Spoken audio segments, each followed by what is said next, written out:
It's that time of year. We're out in our gardens and watering all of our plants. Well, today we have some tips and tricks. I'm with Kevin from the Regional Water Providers Consortium, and he's got a whole bag of tricks to talk about.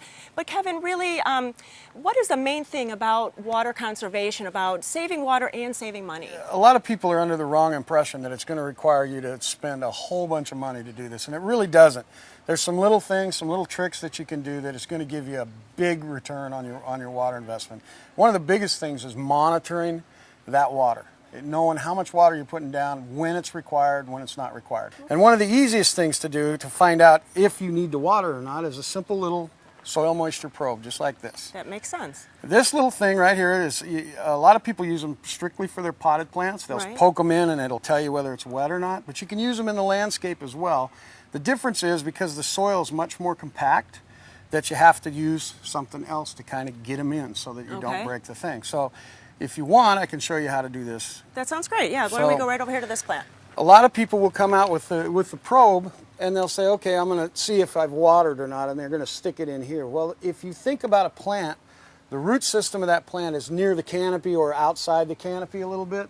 So if you want to find out whether or not your plant needs water, you want to stick it inside that canopy. And I use a screwdriver and kind of loosen the soil up first so that I can put the probe in.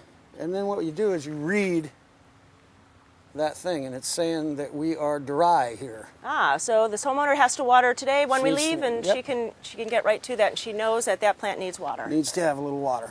So, and if you don't have to do every plant, you can represent it. You can go here, go there, do some.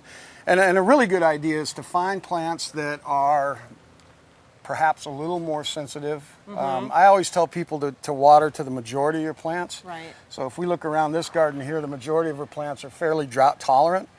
So you're gonna any place you go to put this probe is gonna read right. If you had some roses mixed in here, or if you had some hydrangeas mixed in here, you'd probably want to make sure that they're getting watered. But it's not good to water your whole garden for 2 or 3 plants. But you can check those hydrangeas, and then go get your garden hose and your handy dandy little nozzle and just water that plant that needs the help individually. Don't turn your whole system on to water one plant. Right, and that goes to maybe grouping plants together, so you know that these are going to need water, so I need to water this area, the drought tolerance over here, I can back off on that one. Exactly. Makes a lot of sense. When you set up an irrigation system, or if you have someone set it up, it's really important to zone it. Yes. Zone it by plant type, plant needs.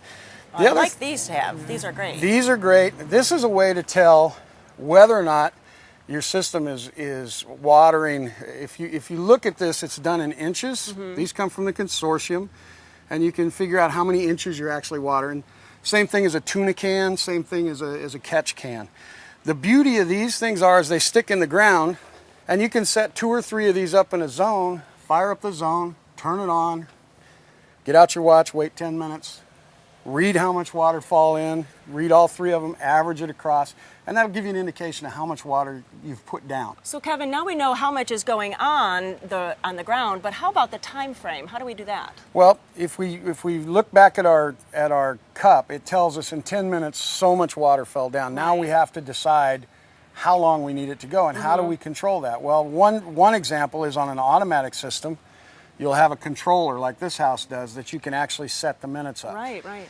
On a person that uses hoses or sprinklers, you have this. This will connect right to the hose bib, and basically what it does is it has settings that are done in minutes, 15, 30, 45, 1, all the way up to 2 hours. So if we decide, for instance, that this little area in here needs 15 minutes of water, then all we do is we plug this in, or to hook this up, hook the hose into this end, run the time up to 15 minutes and set it, and we're in business. And this will tick and it'll go off in 15 minutes. And I like this because you don't need a battery, because usually my batteries are out and then you're in trouble again. Right. And then what do you have there? Well, for those folks that have automatic sprinkler systems, everyone I ever talk to will tell me the same thing. They'll say, I turn it off religiously when it rains. I say, you mean you're going to wake up in the middle of the night and turn it off, or you're going to race from downtown Portland to get back home because of a thunderstorm? That's the difficulty. These little things right here will save about 9 to 10% on your water bill every year. And what they are is they're a rain sensor. And what they're manufactured to do is they hook into your controller with these little wires right here, and inside are wafers. And what these wafers do is they expand. when they get wet.